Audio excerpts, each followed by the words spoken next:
Deus Santo, nós somos gratos, Senhor, por esse momento juntos e te agradecemos também de forma muito especial, Senhor, pela vida do pastor Denis, que amorosamente, Senhor, aceitou o convite, está aqui servindo a nossa igreja. Deus, que o Senhor o abençoe, que o Senhor possa dar clareza, Deus, direção, unção, Deus, para que o teu filho fale conforme o teu espírito. Amém. Em nome de Jesus Cristo, Senhor, nós choramos. Amém. Amém. Amém. Obrigado, Bruno. Bom dia, irmãos e irmãs. Bom dia, é um prazer estar aqui com vocês. Obrigado, pastor Cristiano, pela confiança, Bruno, pelo convite. Dessa vez, Kátia e Zoe não puderam vir. A gente está em alguns dias turbulentos lá na igreja. E dessa vez elas não puderam vir, embora quisessem também estar aqui com vocês. O convite que o Bruno me fez para falar sobre esse tema de formação espiritual, ele é um dos temas assim que eu gosto muito de falar sobre ele, e gosto de falar sobre ele porque foi um dos assuntos que, do meio para frente da minha formação no seminário, ele me captou de um jeito muito, muito especial. E eu vou contar para vocês em algum momento aqui como que isso chegou até mim e como que isso passou a ser desenvolvido na minha vida e por que eu tenho estudado tanto. Bruno já apresentou o tema desse ano para vocês, Praticando o Caminho. Cada um vai ter um livro desse, Bruno? Não? Eu estou revelando a fonte, então, é isso? Estou revelando a fonte. Pastor John Mark Comer, ele escreveu esse livro e está disponível em português. Há 5 anos atrás, um amigo meu me falou sobre o pastor John Mark Comer. Eu não o conhecia, mas há 5 anos atrás eu comecei a ler os textos e os livros dele. E o que ele faz, o que ele estuda, tem muita intersecção com aquilo que eu estudo, com aquilo que eu me concentro. Esse é um bom livro e eu imagino que, à medida que vocês forem estudando o livro, que vocês forem falando sobre os temas, ele vai ser uma bênção para você como pessoa e não tenho dúvida de que também será uma bênção para vocês como igreja local. Eu quero rapidamente falar sobre esse livro. Nessa manhã aqui, de uma certa maneira, eu vou fazer um panorama do que tem aqui, Bruno, mas prestando bastante atenção naquilo que é primeiro capítulo. Esse livro, nos Estados Unidos, ele ganhou muita força mesmo. Aparentemente, a igreja evangélica americana, ela está voltando a prestar atenção no tema discipulado a partir daquilo que o discipulado é. Então, ele é um livro que tem chamado muita atenção, é um livro que tem ganhado muita força, e por 3 razões. Ele toca em uma ferida real, não só da igreja americana, mas certamente também uma ferida que é nossa. Número 1, ele toca no ponto da realidade de que todos nós vivemos acelerados. Todos nós vivemos acelerados. Nós temos nos tornado, se não, já somos escravos da produtividade. E isso não significa que a produtividade é algo ruim, mas quando a produtividade nos escraviza, ela gera em nós aceleração, e o tipo de aceleração que a produtividade gera em nós, ela é prejudicial. Então, praticando o caminho, a proposta dentro desse livro vai chamar a nossa atenção para isso. Em segundo lugar, esse livro vai chamar a nossa atenção para uma outra realidade. A realidade de que nós estamos muito, muito distraídos. Nós vivemos em uma cultura da distração. Nós estamos distraídos com muitas coisas e acho que nem vale mais chutar gato morto, né? Mas eu tenho que fazer isso aqui. As redes sociais é o que mais nos distrai hoje. Os nossos smartphones é o que mais nos distrai hoje daquilo que é verdadeiramente importante.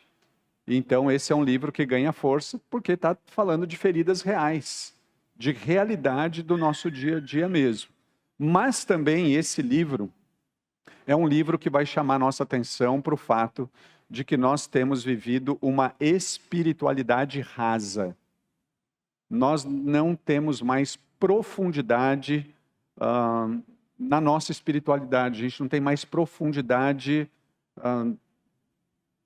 de entender as Escrituras, ou de ouvir o próprio Deus, ou de conhecer o próprio Deus, ou de desejar o próprio Deus. Então, por essas 3 razões, eu destacaria que esse livro ele tem ganhado força. Infelizmente, no nosso país, esse não é um livro conhecido, e ele é um livro que ele gera desconfortos, porque tem um grupo que entende o pastor John Mark Comer de um jeito equivocado, e eu acho que tem gente que quer entender ele de um jeito equivocado. Mas esse livro, ele propõe, aquilo que ele escreve aqui, é que transformação espiritual não acontece por meio de informação. Transformação radical, ou transformação, mudança de vida, não acontece por informação. A verdadeira transformação vai acontecer por formação.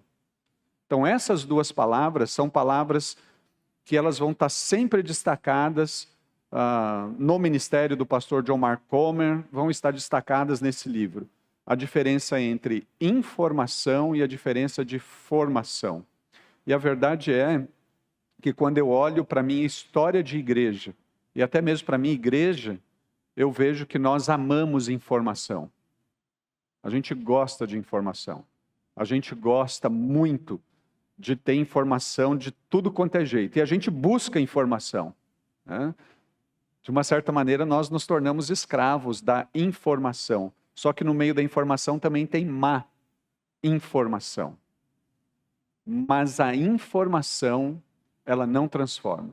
O que transforma é uma formação, e é sobre isso que nós vamos falar aqui nessa manhã, olhando para aquilo que tem aí no livro. O Senhor Jesus, no Evangelho de Marcos, capítulo 1, verso 17, ele tem essa expressão aqui: venham e sigam-me. E ele está falando isso com homens comuns, pescadores, homens simples. À medida que Jesus vai encontrando com esses homens, e você já leu as páginas do Evangelho, o Senhor Jesus vai tendo seus encontros, e ele simplesmente convida esses homens para segui-lo. E parece, se a gente não tem muita noção da cultura do Novo Testamento, a gente acaba acreditando que esse convite de Jesus ele é um convite inédito. Era só Jesus quem estava fazendo esse convite na época. Mas não. Os rabinos da época de Jesus faziam o mesmo convite. Os rabinos precisavam de alunos, precisavam de discípulos para manter a escola rabínica. Só que quando um rabino convidava alguém, ele convidava o melhor dos melhores. Ou seja, ele convidava aquele menino que foi para a escola rabínica, e logo nos primeiros anos de escola rabínica ele decorou toda a Torá, Gênesis, Êxodo, Levítico, Números e Deuteronômio. Eles tinham decorado aquilo, e depois de ter decorado aquilo, eles passaram por uma prova e eles foram para um segundo momento na escola rabínica, de decorar os profetas também, de decorar a história de Israel. E aí esses meninos, crianças que decoraram a Torá, na segunda fase decoram tudo aquilo que a gente chama de Antigo Testamento, eles passam numa outra prova e eles assim têm muito potencial para ser um rabino no futuro. Então os rabinos olhavam e falaram assim: você pode vir comer a poeira dos meus pés, você pode me seguir porque você tem futuro. Então veja o que está acontecendo na escola rabínica. Os rabinos convidam pessoas para segui-los, mas as melhores pessoas. É como se fosse assim, exame para entrar nessas escolas super top mesmo, que tem 100 vagas e só os bons que vão passar? Tem 10 mil pessoas prestando, mas só tem 100 vagas e só vai passar o melhor? Os rabinos convidavam essas pessoas. Aí chega Jesus e Jesus olha lá para o pescador e fala assim: quer me seguir? Aí a pergunta é, mas ele sabe a Torá? Jesus não está preocupado com a quantidade de informação que aqueles homens têm. Então imagina só, né? A gente vai lendo o texto bíblico e a gente se depara com homens como Pedro. Certamente Pedro tinha muita informação, mas não foi a informação que fez com que Jesus o convidasse. André tinha informação, outros não tinham informação, e Jesus vai chamando esse pessoal. Então, de uma certa maneira, Jesus ele começa a quebrar o paradigma da escola rabínica com o seu próprio jeito de convidar pessoas. Ele convida. Eu fico pensando, né, e aí é pensamento meu, de que o André, quando era criança, ele prestou para a escola rabínica e ele só conseguiu decorar metade do Gênesis e foi reprovado antes de entrar na escola rabínica. O Pedro, ele conseguiu decorar Gênesis e os primeiros capítulos de Êxodo. Não tinha futuro na escola rabínica. Se a gente pensar em Natanael começou a questionar tanto o rabino antes de prestar a prova, que o rabino falou para ele: cara, seu negócio é ser outra coisa, não é para você ser rabino. Aí Jesus começa a encontrar esses homens e ele diz para eles: siga-me, vem me seguir. Mas eu não tenho informação. Não precisa, porque eu vou formar você. É mais ou menos esse o convite que acontece. Agora, quando Jesus está chamando esses homens para segui-lo, eles sabem do que se trata. E aí, voltando para o livro lá do pastor John Mark Comer, nós vamos prestar atenção em 3 movimentos, que são movimentos simples, mas ao mesmo tempo profundos. Quando Jesus chama esses homens, o chamado de Jesus é para que esses homens estejam com Jesus. Esse é o chamado. Vocês vão estar comigo. Quando nós olhamos para o texto bíblico de Marcos, capítulo 3, verso 14, a gente lê exatamente isso daqui. Jesus escolheu 12 e os chamou seus apóstolos para que o seguissem e fossem enviados para anunciar. Então, olha que interessante, se a gente prestar atenção no fato de que Jesus chamou homens para estar com eles, Jesus está dividindo a sua presença. Jesus está chamando homens para estarem na presença dele. E isso é diferente se a gente pensar em intimidade e atividade. Jesus está chamando esses homens para intimidade antes de qualquer atividade ser realizada. Jesus está chamando esses homens para conhecê-lo, para desfrutarem da presença de Jesus. Jesus está chamando esses homens para um relacionamento antes de resultado.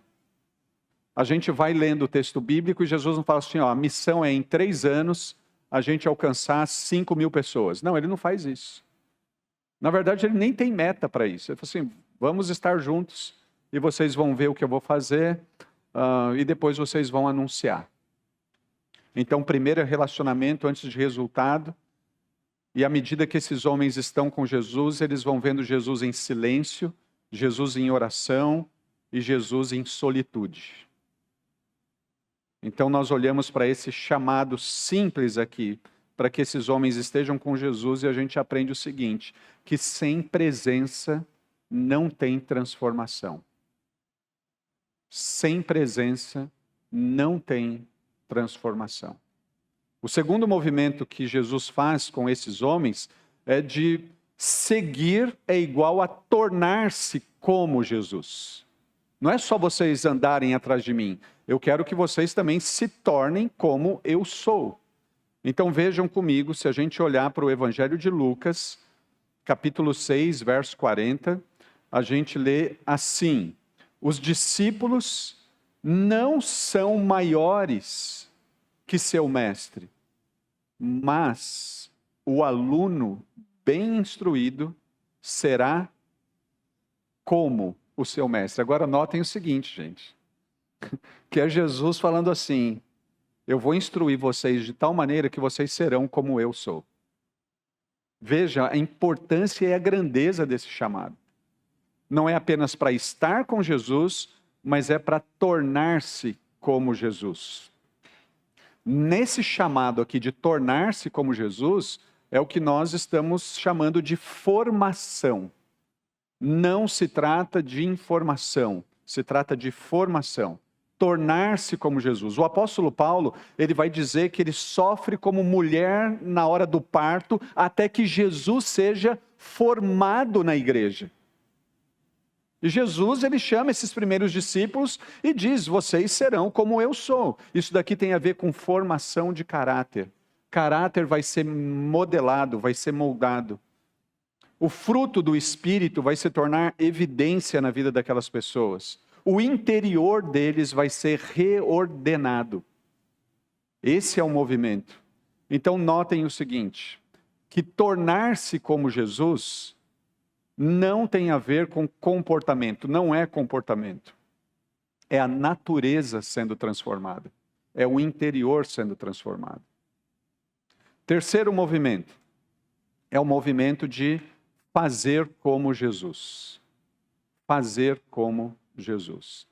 E aí quando nós olhamos para o texto, Mateus capítulo 4, verso 19, Jesus lhes disse: sigam-me e eu farei de vocês pescadores de gente.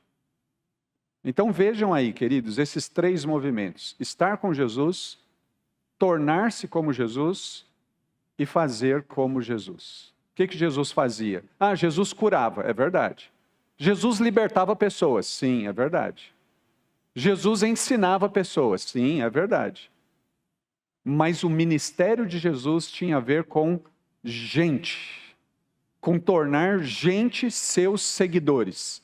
E agora, então, Jesus está dizendo assim para aqueles discípulos, e ele continua dizendo para mim e para você: quando nós aceitamos o chamado de Jesus de segui-lo, nós estamos aceitando um chamado de fazer o que Jesus fazia. O que Jesus fazia? Jesus alcançava pessoas.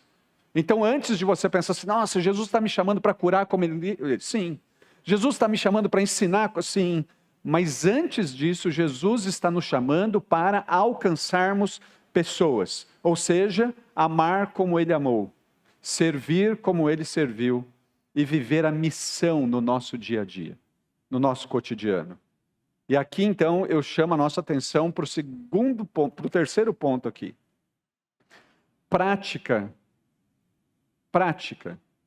sem formação gera ativismo.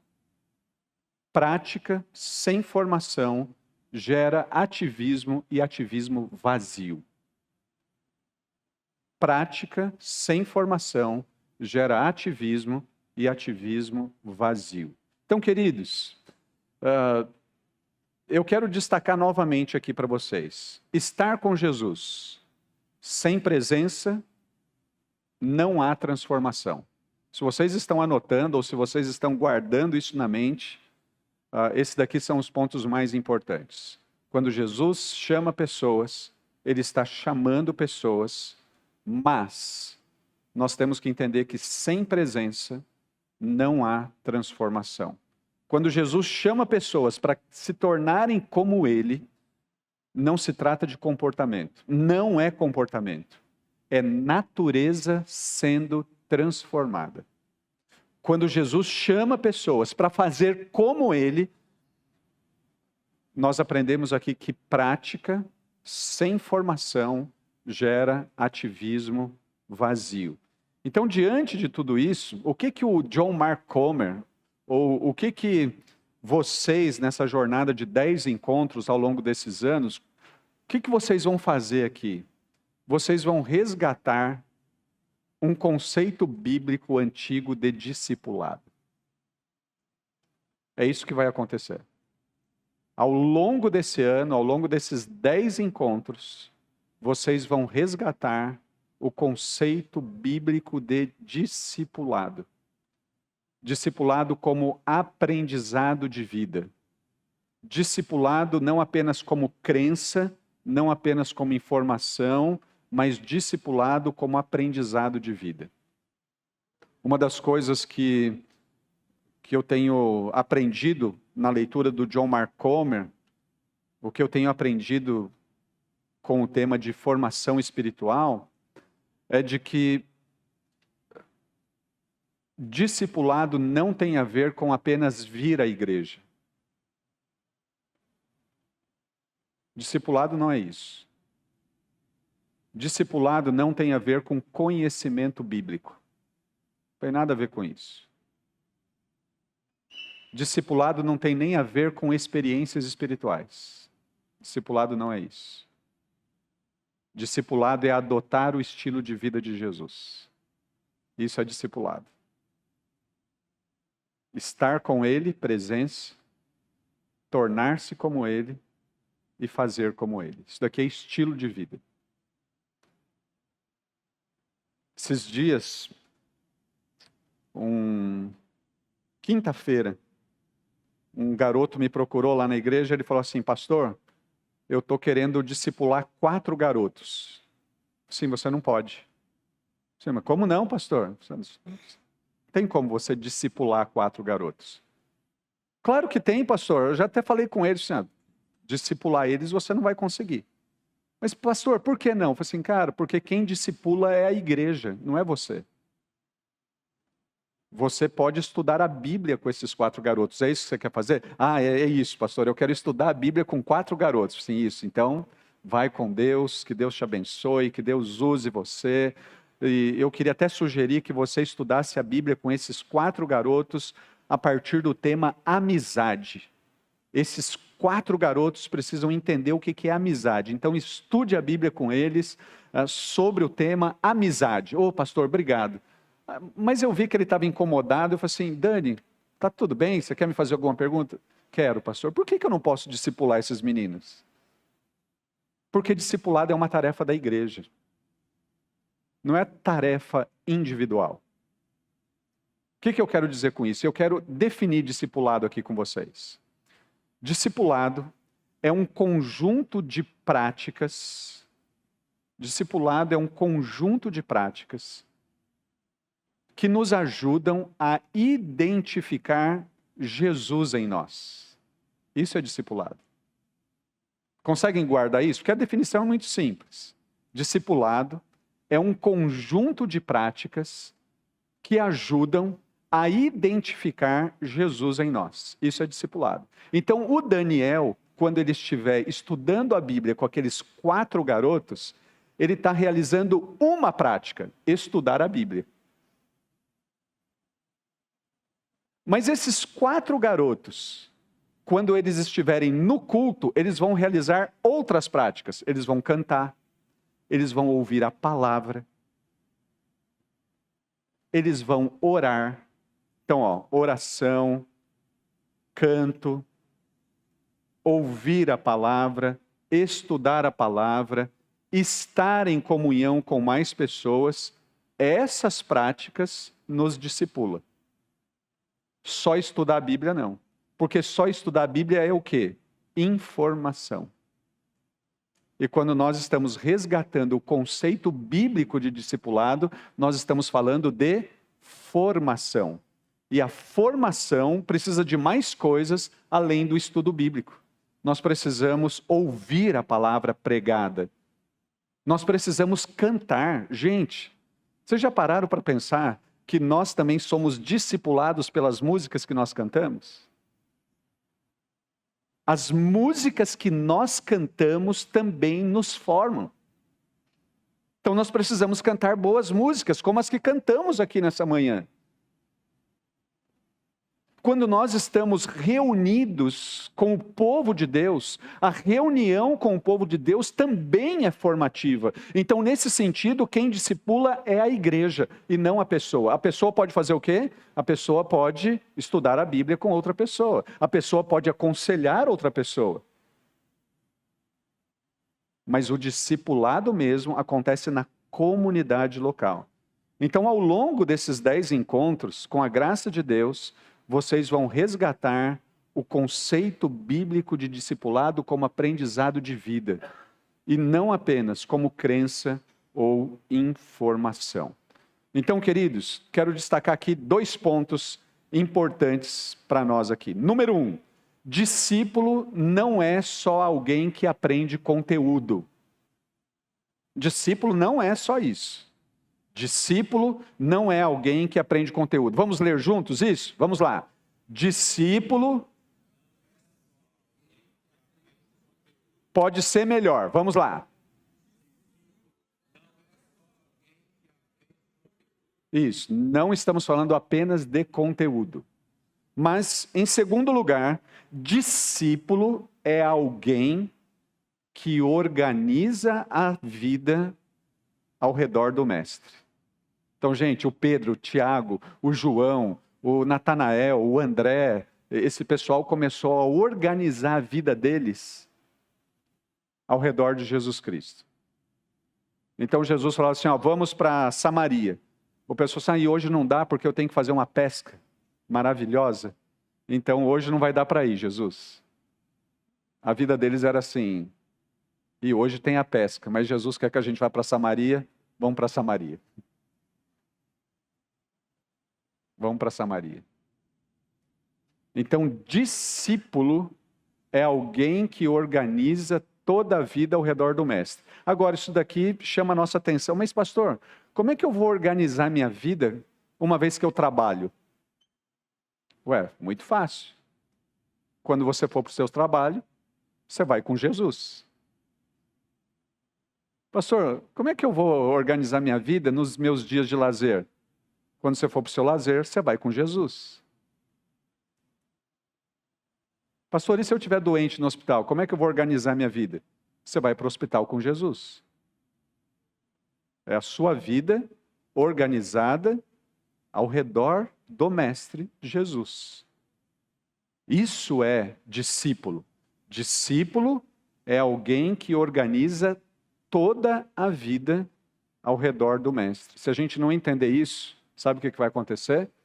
A gente vai achar que nós somos discípulos apenas quando estamos na igreja. Fora da igreja, a gente é discípulo de outra coisa, de outro mestre, mas não de Jesus. Então, discípulo não é só alguém que aprende conteúdo. Discípulo é alguém que organiza toda a vida ao redor do mestre. Então vejam isso aqui. Discípulo como alguém que aprende conteúdo é informação, informacional. Informacional. Conteúdo.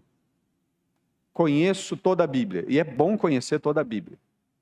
É bom ler ela sempre, estudá-la, meditar nela, mas toda essa leitura, toda essa meditação tem que te levar para uma organização de vida que te coloque ao redor de Jesus. Quando nós falamos que discípulo é alguém que organiza toda a vida ao redor do mestre, nós estamos falando de formação.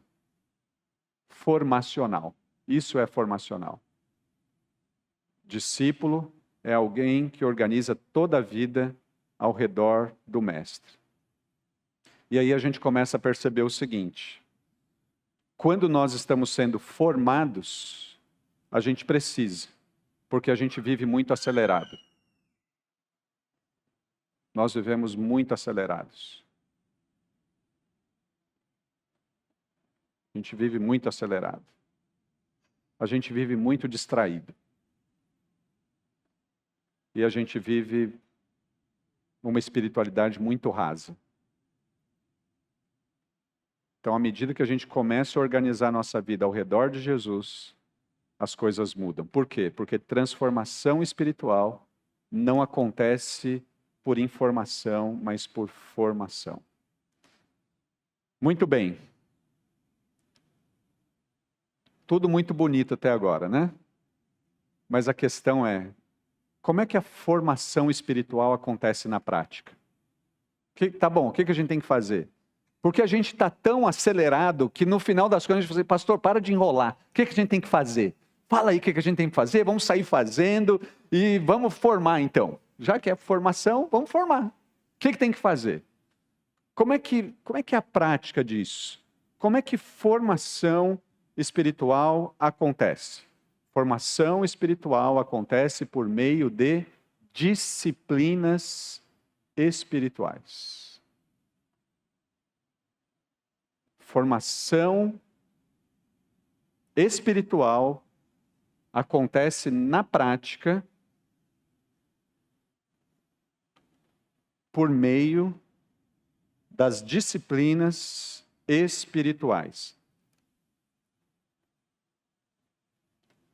E a pergunta que a gente faz é, tá, e o que são as disciplinas espirituais? Vou colocar aí a foto do Dallas Willard.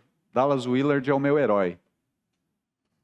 Ele, no ano 2000, eu estava trabalhando numa livraria, no seminário, como voluntário, obviamente, sem ganhar R$1. Mas no final daquela semana de trabalho naquela livraria, um amigo meu, dono da livraria, ele chegou para mim, falou assim, cara, quero te agradecer por você ter me ajudado essa semana. E ele me deu um livro mais ou menos dessa grossura. Ele tem 373 páginas. Dallas Willard, A Conspiração Divina. Era o livro mais caro da livraria. E eu me senti assim, honrado, e fiquei pensando, nossa, vou ter que ler todo esse livro. Mas, gente, esse livro, ele foi fundamental para a minha formação. Ele foi fundamental para a minha formação. A Conspiração Divina, Dallas Willard, esse livro, depois ele se tornou muito conhecido no Brasil, muito lido.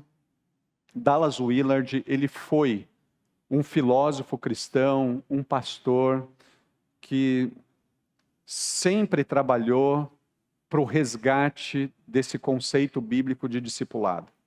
O John Mark Comer se tornou um discípulo do Dallas Willard. E a minha leitura lá em 2000 desse livro abriu um universo para mim nessa área de formação espiritual.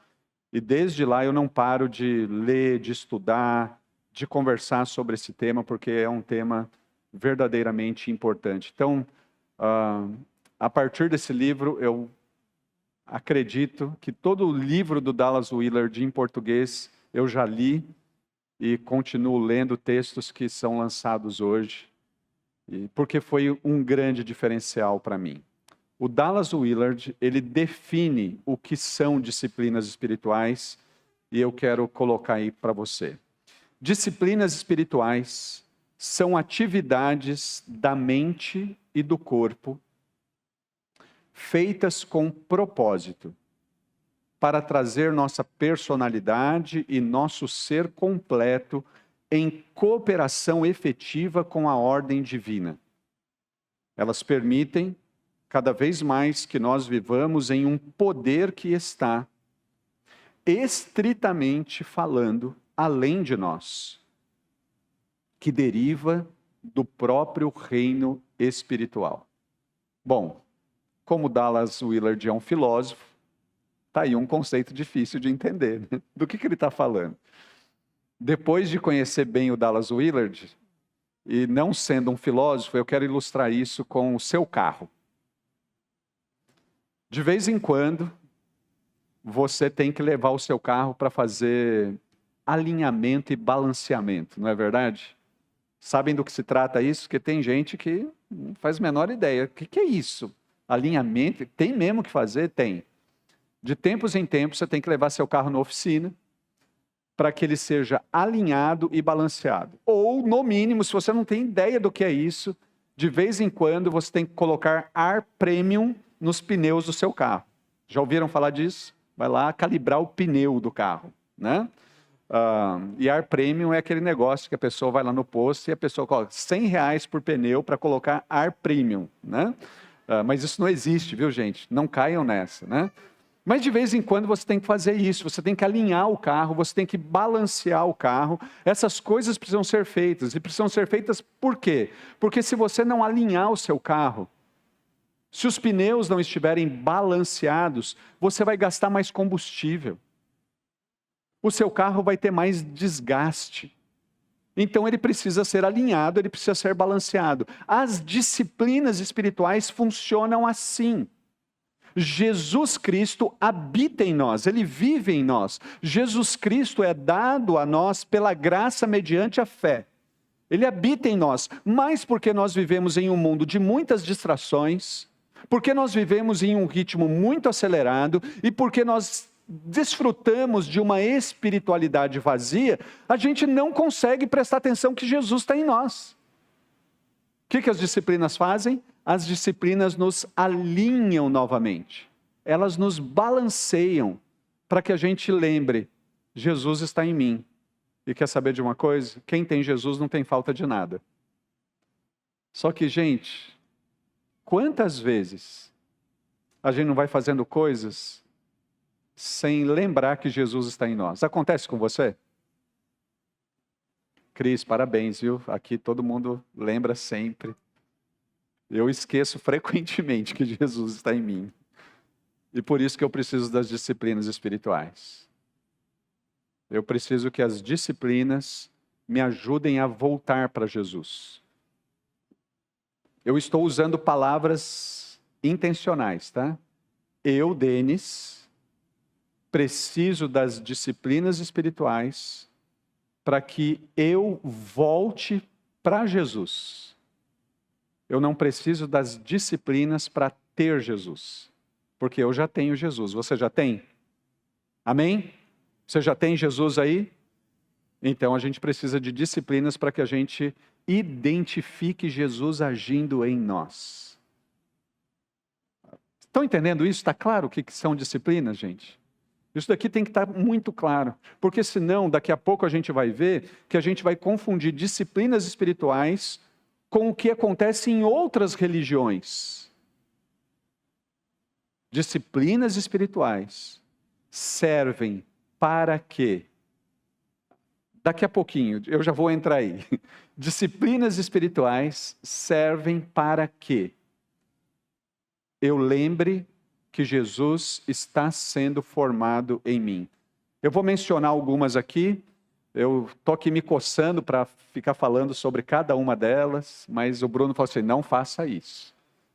O Bruno falou assim, deixa isso para mim. Então, vou deixar para o Bruno ao longo desses 10 encontros. Mas eu posso só mencioná-las, Bruno?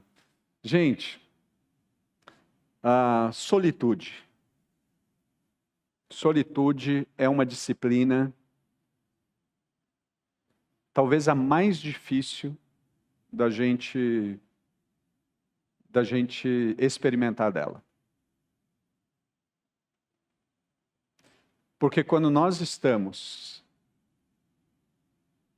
colocando em prática a disciplina da solitude, a gente vê o quanto de barulho tem dentro de nós. Além dos barulhos externos, tem muito barulho interno dentro de nós. E como a gente não aguenta os nossos barulhos internos, a gente quer aumentar o barulho externo. Então, o propósito da solitude é a gente conseguir ouvir Deus em meio aos barulhos. Eu lembro a primeira vez que eu fui me exercitar nessa disciplina, eu fui para um retiro. E acreditem, era um retiro cristão, evangélico, um retiro dirigido, num lugar lindo, lindo, lindo, lindo, lindo. E a primeira orientação que a gente recebeu quando chegou nesse retiro, a gente teve um panorama do como seria o retiro. Vocês já foram em retiro? Já foram. E geralmente o que acontece nos retiros comuns? A gente dorme, a gente brinca, a gente lê a Bíblia, a gente faz um monte de coisa nos retiros, não é? Nesse retiro, era um retiro totalmente diferente. A proposta do retiro é o seguinte, você tem que ficar 24 horas sem falar. Assim, meu Deus. Eu falo assim, mas pastor, é sério mesmo? É sério.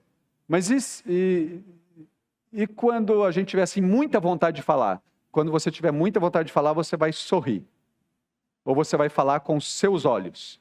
Assim, cara, isso não vai dar certo. Meu Deus. E quando eu passar por você, pastor? Não, quando você passar por mim, nós vamos nos falar com os nossos olhares. E, gente, foi maravilhoso esse retiro. Mas foi maravilhoso porque eu comecei a perceber o quanto de barulho tinha dentro de mim. O quanto de voz que não a voz de Jesus estava dentro de mim. A voz das preocupações, da ansiedade, dos medos, dos temores. E as horas foram passando, e o pessoal cumprindo direitinho. E uma das orientações era: ande pelo espaço e comece a prestar atenção na criação de Deus. E foi assim, uma mistura de solitude com contemplação, que é uma outra disciplina. E foi uma riqueza enorme. Foi uma riqueza enorme. Porque o propósito da solitude é ouvir o próprio Deus antes de me ouvir. Fácil de fazer? Não, nem um pouco. Mas necessário que seja feito. Necessário que seja feito. Tem a disciplina da oração, e essa a gente sabe, a gente acha que sabe muito bem, mas eu tenho descoberto cada vez mais que eu não sei orar. E aí a gente lembra dos discípulos que viam Jesus orando e falaram o que para Jesus? Ensina-nos a orar. E Jesus vai e ensina eles a orarem. E Jesus ensina com aquilo que nós chamamos de oração do Pai Nosso. Jesus ensina: Pai nosso que estás no céu, santificado seja o teu nome, venha o teu reino, seja feita a tua vontade, assim na terra como no céu. O pão nosso de cada dia nos dai hoje. Perdoe as nossas ofensas, assim como nós perdoamos os nossos ofensores. Não nos deixes cair em tentação, mas livra-nos do mal, porque teu é o reino, o poder e a glória para sempre. Amém.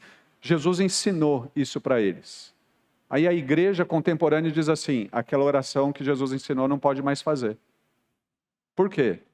Porque ela é uma igreja de uma outra, ela é uma oração de uma outra denominação. Mas Jesus que ensinou, a gente para de fazer. E aí a gente acha que a gente tem que ficar criando oração toda hora. A gente tem que ser inédito nas nossas orações. Estreando oração nova. E aí é uma confusão. Tem uma moça lá na igreja que ela estava num pequeno grupo. E o líder do pequeno grupo, Robinho, pediu para ela orar. E ela ficou tão nervosa, Cris, que ela falou assim: Deus abençoe Jesus. O pessoal falou assim: mas que ela... Como assim Deus abençoe Jesus? Ela falou assim: pastor, eu estava tão nervosa que tudo que me veio à mente foi: Deus abençoe Jesus. E eu fiquei pensando, é porque a gente quer estrear algo novo. Por que a gente não ora o que já está pronto? E acreditem, tem muita coisa pronta para a gente orar. Tem 150 capítulos na Bíblia só de oração. Os Salmos. Tem as orações de Paulo. Tem as orações que Jesus fez. Por que a gente não ora? Porque é a oração deles, pastor. Não, é a oração que ele ensinou. Lá na igreja hoje é proibido orar. Orações inéditas. O pessoal tem que orar com orações guiadas. Quais orações? Comece com a oração que Jesus ensinou. Mas pastor, todo dia ficar fazendo Pai Nosso que está... Eu não vou ficar católico demais? Não, não vai. Se você souber fazer do jeito certo. Por exemplo, Pai, obrigado, Deus, obrigado porque o Senhor é Pai. Obrigado porque o Senhor me adotou em Cristo Jesus. Obrigado porque no Senhor eu sou amado, porque o Senhor é um Pai perfeito. Pai nosso. Deus, em nome de Jesus, eu peço que o Cris e o Edu e o Bruno e a Edna e a Raquel, eles também tenham a mesma percepção de que o Senhor é Pai deles. Que eles não percam a atenção de que o Senhor é Pai deles. Pai nosso que estás nos céus, Deus, bendito é o teu nome, porque o Senhor é um Deus que reina nos céus. O Senhor é o Deus que reina na terra. Deus, louvado seja o teu nome, porque o Senhor sustenta todas as coisas. Agora imagina que você vai até o amém dessa oração. Sabe o Daniel, que eu falei para vocês, que quer discipular 4 garotos? Ele está orando guiado. Ele falou assim, pastor, as minhas orações agora são orações de 40 minutos, eu tenho que acordar mais cedo. Assim, só 40, meu irmão? Isso daí tinha que estar demorando umas 3 horas. Porque toda vez que eu vejo o pronome plural na oração do Pai Nosso, Deus vai me trazendo tantos nomes à mente. É o Rodrigo, é a Esther, é a Kátia, é a Zoe, é o Robson, é o Gabriel, é a Indy, é o Antônio, é a Lorena. Que as minhas orações estão indo para mais longe. Então não se trata apenas de você ficar reproduzindo uma oração que está escrita, mas de você prestar atenção em cada coisa que Jesus ensinou. Imagine só que você chega na oração de Jesus, onde ele ensina a gente a dizer assim, e perdoe os nossos pecados. Toda vez que eu chego nessa parte, é como se o Espírito Santo falasse assim para mim, Denis, quais são os seus pecados? Dos quais você está pedindo para que eu perdoe você? E aí eu tenho que dizer assim para Deus, Deus, me perdoe porque eu sou invejoso, sou arrogante, me perdoe porque eu sou manipulador, me perdoe porque eu sou descontente, ingrato, me perdoe. Me perdoe, Senhor. Mas só que perdoe os nossos pecados. Aí eu oro pelos pecadores da igreja. Senhor, que aquele miserável pecador também tenha ação do Espírito do Senhor sobre a vida dele e que ele veja que ele é tão pecador quanto eu. Senhor, ajude ele a ver que ele é egoísta, que ele é mau caráter, que ele é mentiroso. E aí o Espírito fala assim, mas você também é, tá? É mesmo, Senhor, me perdoe porque eu sou mau caráter, egoísta. Me perdoe, Senhor. Me perdoe, Senhor. Agora, se você pegar tudo isso, e se você fizer isso com as orações dos Salmos, e se você fizer isso com as orações de Paulo, você não precisa ficar estreando a oração. Você não precisa orar, Deus abençoe Jesus. E se você pegar na quinta-feira, eu estava lá com o meu pequeno grupo, e a gente estava conversando sobre medo. E a minha oração com o pequeno grupo, a oração final foi, e ainda que andemos por um vale de sombra e morte, não temeremos mal nenhum, porque tu estás comigo. Te pedimos isso, Senhor, em nome de Jesus. Amém. O que eu vou orar depois de falar sobre medo? Eu vou pedir para o Senhor, que é nosso pastor, que anda conosco pelo vale da sombra da morte, para que Ele cuide de nós e para que Ele nos ajude a perceber que Ele está conosco, mesmo quando a gente está morrendo de medo. Faz sentido, pessoal?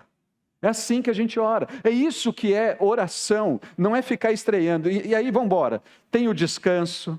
Descanso, gente, descanso é uma disciplina fantástica como resistência à cultura da produtividade. A gente precisa aprender a descansar confiando em Deus. A leitura das Escrituras, não só ler as Escrituras, mas ser moldado pelas Escrituras, a comunidade, a vida em comunhão. Gente, transformação acontece junto. Na comunidade acontece cura relacional, das nossas relações horizontais e especialmente da nossa relação vertical. É na comunidade, é na vida com Deus. O serviço. O que é o serviço? Serviço é o amor encarnado. É uma disciplina. Serviço é vida voltada para o outro.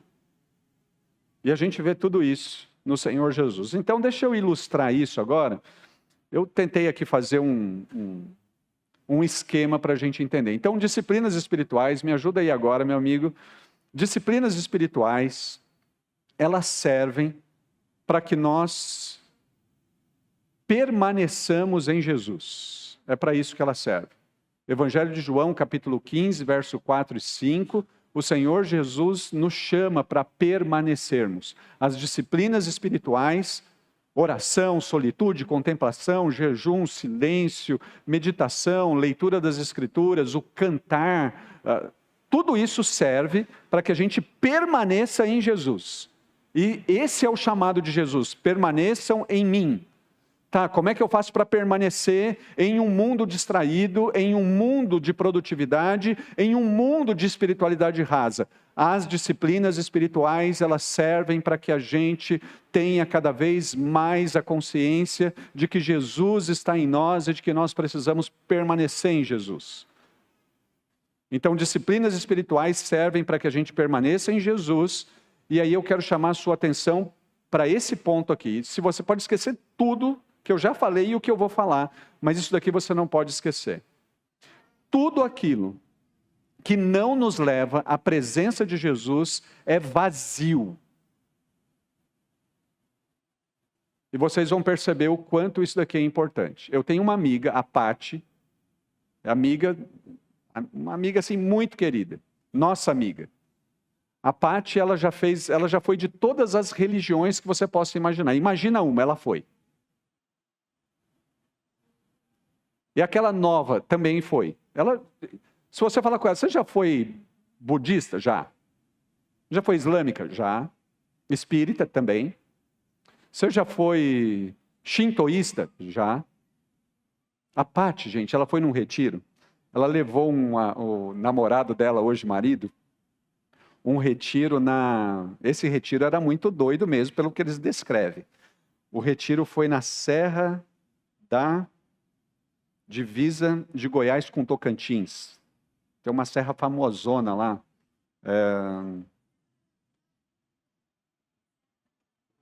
Serra da Capivara. Eles foram para um retiro na Serra da Capivara e eles tinham que abraçar árvores. Ficavam lá abraçados com as árvores. Viravam um com as árvores. E o meu amigo, marido da Pati, assim, pastor, imagina eu abraçado com a árvore e eu virando a árvore. Não dá, pastor. Só doido que faz um negócio desse. Eles já foram de tudo quanto é essas doideiras aí. E quando eu falo de disciplinas espirituais com a Pati, com o Ricardo, ela fala assim, pastor, mas na yoga também tem. Sim, é verdade, tem mesmo. Pastor, quando a gente foi lá na Serra da Capivara, a gente fez uns negócios desse daí que você está falando. Sim, acredito. Só que o propósito é completamente diferente. Tudo que não nos leva a Jesus é vazio. Então, gente, isso daqui tem que estar guardado na mente e no coração de vocês. Disciplinas espirituais, elas são úteis, elas servem para que a gente permaneça em Jesus. Se a gente estiver fazendo e não estiver nos levando a Jesus, é vazio, sem sentido e é perda de tempo. Nós não estamos falando disso. Então, eu quero pensar em algumas coisas aqui com vocês, para que vocês entendam o que eu estou falando. Eu quero apresentar para vocês algumas práticas presentes em outras religiões. Então, é a primeira coisa que eu quero mostrar aqui para vocês. Existem práticas em outras religiões que pode parecer com disciplinas espirituais, mas você vai ver que não são. Depois de apresentar isso, eu quero mostrar para vocês como isso funciona fora do cristianismo, como funciona no cristianismo e qual é a diferença central. Então isso daqui é muito útil, tá, gente? Porque se você começar a estudar John Mark Comer, Praticando o Caminho, ouvir o Bruno falando sobre disciplinas espirituais, você vai ficar tão empolgado que você vai chegar no seu trabalho e falar assim, nossa, eu aprendi lá na igreja como fazer contemplação. Aí o seu amigo do trabalho fala assim, isso daí eu já faço, tempão lá na minha instrutora de yoga, na praia, nessa região maravilhosa que vocês moram, eu faço todo dia de manhã, 6 da manhã eu estou lá. Aí você fala assim, nossa, que chato. Achei que era uma novidade. Então, essa tabela aqui, ela é muito útil para a gente entender o quão formativo é as disciplinas espirituais. Então, meditação oriental presente no hinduísmo e no budismo parece com meditação bíblica. Só que, no hinduísmo e no budismo, serve para esvaziar a mente, para dissolver o eu, para buscar unidade com o todo. É o meu amigo abraçado lá com a árvore. Estou virando árvore. Só que, na espiritualidade cristã, a meditação é para que a gente encha a nossa mente com a palavra de Deus. E é assim que o livro dos Salmos é aberto. Com o Salmo 1. Meditação tem a ver com derramar palavra na nossa mente e no nosso coração. Não é para você ficar meditando livremente. É para você meditar na palavra de Deus. É a palavra sendo derramada na sua mente e no seu coração. Assim sendo, a diferença central é, no hinduísmo, no budismo, é vazio. A busca é o vazio. Mas na espiritualidade cristã, a busca é a presença de Deus. Isso é completamente diferente. Se a gente pensar no jejum, e se a gente pensar no jejum a partir do islamismo, com essa perspectiva lá do Ramadã, pode parecer com um jejum cristão. E o interessante, gente, é que a gente está vivendo num momento em que ninguém mais tem dúvida sobre jejum, né? Exemplo, quantos de vocês aqui fazem jejum intermitente? 2, 3, 4, só 4, 5, 6... Está vendo? A gente já manja de jejum. Só que o jejum, a partir da espiritualidade cristã, é diferente do intermitente que nós fazemos, daquele que nós fazemos para qualidade de vida, saúde ou para dieta, que é completamente diferente do jejum do Ramadã no islamismo. O jejum na espiritualidade cristã é uma outra coisa. Então, no islamismo, a questão é obrigação, é disciplina religiosa, é um possível mérito espiritual. Só que na espiritualidade cristã é dependência de Deus. É dependência de Deus. É a humilhação do coração. É a perspectiva de Mateus capítulo 6. É Jesus na tentação lembrando assim, nem só de pão viverá o homem. E quer saber de uma coisa, gente? Quando a gente está fazendo jejum, a gente descobre como nós somos controlados pela comida. Como a gente fica irritado. Como a comida nos domina. E aí a gente começa a entender o seguinte: nem só de pão viverá o homem, mas de toda palavra que procede da boca de Deus. Deus, eu preciso mais de Ti. Eu preciso mais de Ti. Então é completamente diferente. Quando a gente está falando de jejum, fora da espiritualidade cristã, a gente está falando de mérito. Mas na espiritualidade cristã, a gente está falando de graça. Ou seja, de perceber a presença de Jesus em nós. Se a gente pensar nos mantras presentes no hinduísmo e no budaísmo, pode parecer com oração. Mas só que fora da espiritualidade cristã, nós estamos falando de repetições para alterar consciência ou para alcançar estado espiritual. Na espiritualidade cristã, nós estamos falando de um relacionamento vivo com o próprio Deus, de uma conversa sincera, honesta, diálogo sincero com Deus. Fora da espiritualidade cristã, nós estamos falando de técnica. Na espiritualidade cristã, nós estamos falando de relacionamento. Orar é se relacionar com Deus. Por que que Deus manda a gente orar se Ele sabe de tudo? Porque Ele quer se relacionar com a gente. Ele definiu que é por meio da oração. Ele poderia se relacionar conosco de várias maneiras, mas Deus decidiu se relacionar conosco por meio da oração. A gente ora por conta de uma relação com Deus. Se a gente pensar em silêncio e retiro no budismo, pode parecer solitude cristã. Só que fora da espiritualidade cristã, o silêncio, o retiro é desapego do eu e da realidade. Aliás, abrindo um parêntese aqui. Vocês já ouviram falar de crianças e adolescentes que se cortam. Não só crianças e adolescentes, mas isso está muito presente em crianças e adolescentes. Uma das possíveis razões disso é para que eles voltem a ter contato com a realidade por meio da dor. Você sabe por quê? Porque por meio dos jogos online, eles já não estão conseguindo discernir mais o que é realidade e o que é o mundo virtual. Então eles se automutilam para que, por meio da dor, eles lembrem, opa, eu sou de fato gente. Se quiserem estudar mais sobre isso, tem um livro disponível para nós, em português, do Jonathan Haidt, chamado A Geração Ansiosa. Ele não é um crente, ele não é um pastor, mas ele é alguém que tem olhado para essa geração e percebido os efeitos desse mundo digital, desse mundo online na vida de crianças e adolescentes. E aí a gente olha para a solitude cristã e existe uma diferença entre solitude e solidão. Solitude é uma prática religiosa. Na espiritualidade cristã, ela serve para que a gente esteja só com Deus, a sós com Deus, e a gente tem isso lá em Lucas capítulo 5, verso 16.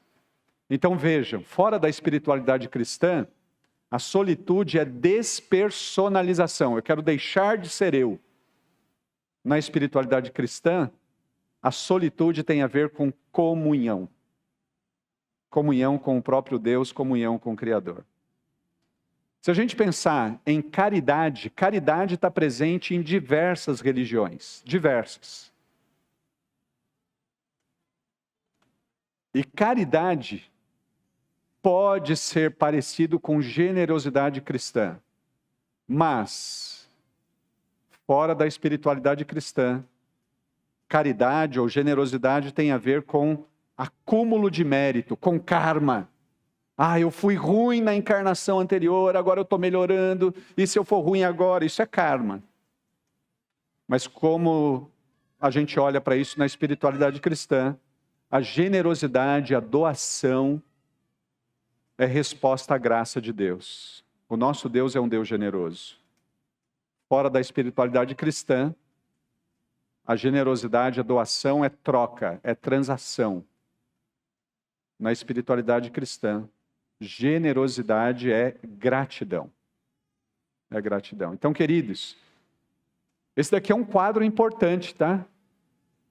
Porque você, à medida que você estiver caminhando nesse ano, você vai ficar tão contente com o que você vai viver, você vai chegar para um amigo seu e você vai falar o que você está fazendo e ele vai falar, eu também faço. E agora, a partir disso que nós estamos conversando aqui, você vai poder dizer assim para ele, verdade, você também faz, mas nós chegamos em lugares completamente diferentes. Eu chego na fonte de vida e você chega na fonte de escassez. Deixa eu te falar sobre Jesus. É assim que funciona. É muito útil isso daqui. Continuando o meu esqueminha amador. Disciplinas espirituais, servem para que a gente permaneça em Jesus. À medida que nós permanecemos em Jesus, a gente prova e vê o quanto Ele é bom. É assim que diz os Salmos. Ó, provai e vede que o Senhor é bom.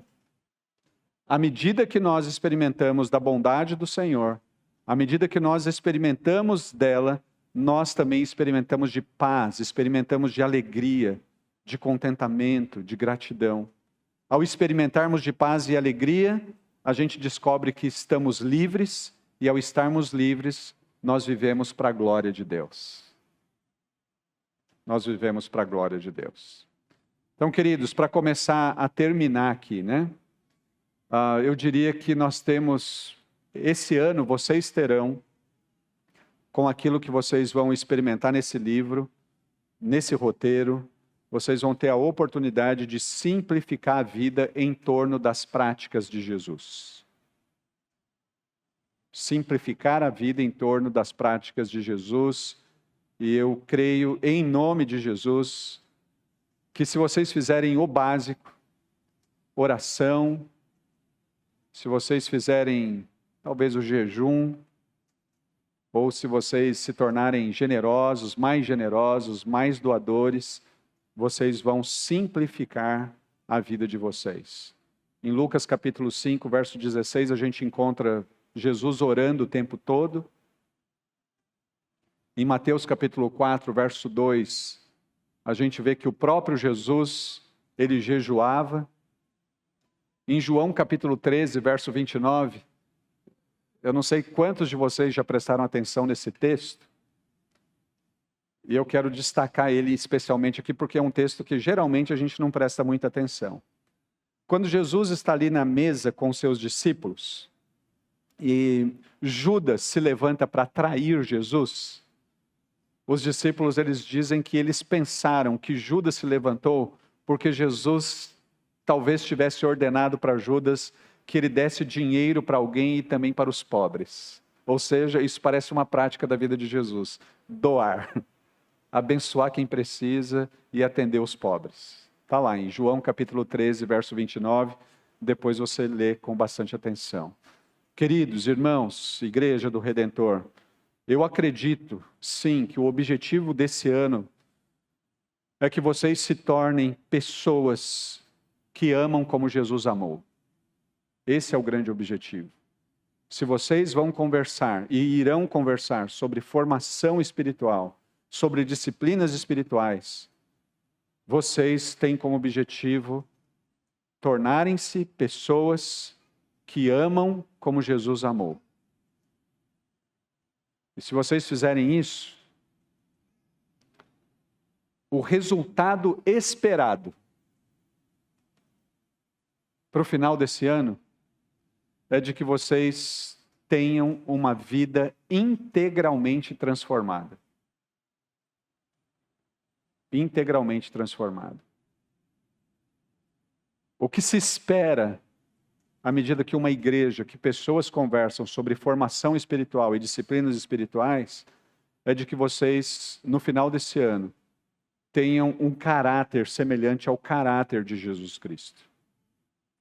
O resultado esperado, ao conversar sobre formação espiritual, sobre tornar-se pessoas que amam como Jesus amou, é que vocês comecem a perceber a presença de Deus de um jeito completamente diferente. E preparem-se. Preparem-se. Eu poderia ficar só contando testemunhos aqui para vocês, do quanto a presença de Deus começa a ficar mais perceptível à medida que nós estamos simplificando a nossa vida nas práticas de Jesus. E aqui eu só destaquei 3, mas a gente poderia falar de 32 práticas, ou de 32 disciplinas espirituais. Mas se vocês começarem apenas a prestar atenção nas práticas mais evidentes na vida de Jesus, oração, jejum, doação. Doação, generosidade, oração. Inevitavelmente, vocês terão a vida integralmente transformada, terão um caráter semelhante ao de Jesus, e vocês vão começar a perceber a presença de Jesus de um jeito completamente perceptível. E esse é o meu desejo e a minha oração para vocês. Então eu termino aqui com 2 destaques para a gente fechar. Número 1, formação espiritual não acontece por intenção, mas por prática. Eu tenho muito desejo, pastor, de ser como Jesus, de estar como Jesus, de fazer o que Jesus faz. Então comece a praticar. Porque a intenção não faz nada. Formação espiritual não acontece por intenção, mas por prática. Prática do quê? Oração, jejum, doação, contemplação, solitude, silêncio, meditação, canto, comunhão. E a gente poderia falar de muitas outras aqui. Palavras diferentes para comunicar a mesma coisa. Não basta desejar ser como Jesus. É preciso estruturar a vida para isso.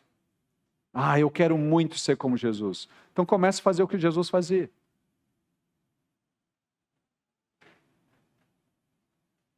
Quando Jesus nos chama, siga-me, Ele está nos chamando para que a gente esteja com Ele, presença. Ele está chamando a gente para fazer o que Ele fazia. Então, boas intenções não são suficientes. Não basta ter o desejo de ser como Jesus.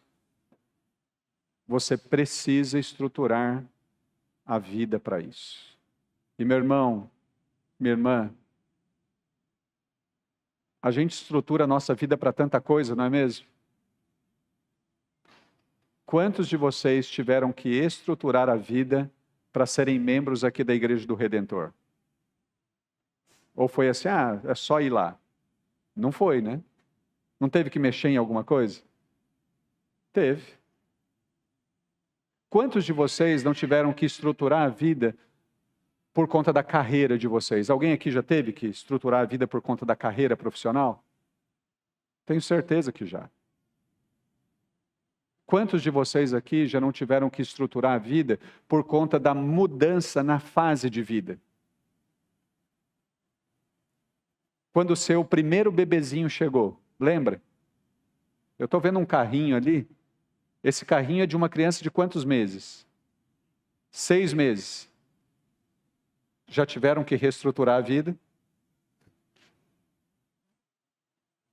Sim. A gente estrutura e reestrutura a vida para tantas coisas. Por que não estruturar a vida para ser como Jesus? Então, queridos, esse é um ano de muita confrontação. Porque não existe fé sem prática. Não existe igreja sem discipulado profundo. E não existe espiritualidade sem transformação real. Essas coisas não existem.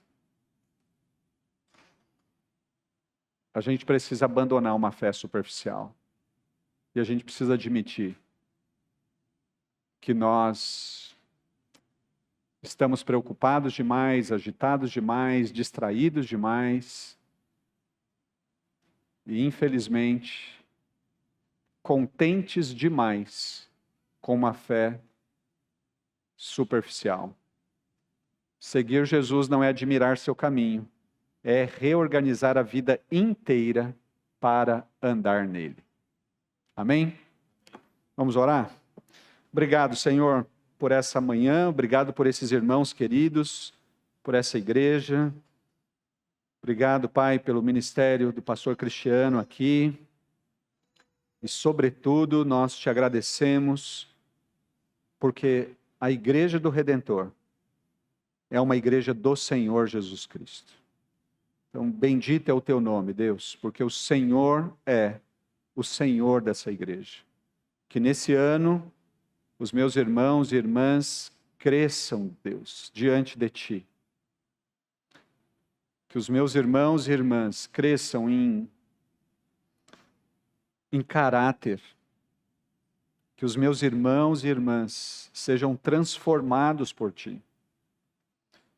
E que eles experimentem de um discernimento completamente diferente a respeito da tua presença no meio deles. Por favor, Senhor, guie-os no teu caminho, para a glória do teu nome e para a edificação da tua igreja. É o que nós te pedimos, em nome de Jesus. Amém, amém, amém. Obrigado, irmãos. Deus abençoe vocês.